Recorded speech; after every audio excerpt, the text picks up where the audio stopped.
আগের ভিডিওতে তোমাদের বললাম না পেলিংয়ে স্কাই ওয়াকে এসেছি, ওখানে এসে তো অনেক ছবি ভিডিও তুলে নিয়েছি, কাঞ্চনজঙ্ঘাটা কতটা সুন্দর দেখাচ্ছে ওখান থেকে। তারপর আসলাম রিম্বি ওয়াটারফলসে। এই ওয়াটারফলসে আসার পর আমার সাথে যা হলো, বলে না কথায় মা বাবার কথা না শুনলে পরে জীবনে শান্তি পাওয়া যায় না। সিকিমে ঘুরতে যাওয়ার আগে মা বারবার করে বলেছিল একটা ভালো বুট কিন। আমি যেহেতু বুট সবসময় পরি না, তাই একদিন পাহাড়ে ঘুরতে আসার জন্য বুট কিনলাম না। তাই ওখানে এসে আমার জুতোর সোলটাই উঠে গেল। ওখান থেকে বেরিয়ে চলে আসলাম খেচিপুড়ি লেক। এই খেচিপুড়ি লেকে ঢোকার আগেই এই দাদাটা আমাদেরকে বোঝাচ্ছে এগুলোর ভিতর কি থাকে। আমরা জানতাম না এগুলোর ভিতর কি থাকে, আমি জিজ্ঞাসা করায় উনি বললো এগুলোর ভিতর সব ধর্মের মন্ত্র ভরা থাকে।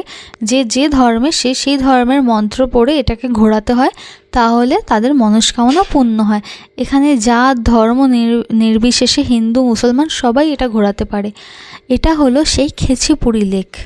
আমাদের যে ড্রাইভার দাদা সে বলল তার অনেক দিন ধরে বাচ্চা হচ্ছিল না, তিনি এই লেকে এসে তার মনস্কামনা জানানোর কিছু দিনের মধ্যেই ওনার বউ প্রেগনেন্ট হয়। প্রায় 10 বছর বিয়ে হয়েছে, তাও কোনো বাচ্চা হচ্ছিল না। তার কিছু দিনের মধ্যে ওনার বউ প্রেগনেন্ট হয়, একটা ফুটফুটে একটা বাচ্চা হয়। এই মাছগুলোর কিন্তু বেরানোর রাস্তা আছে, তাও ওরা বেরায় না, এতটাই জাগ্রত লেক।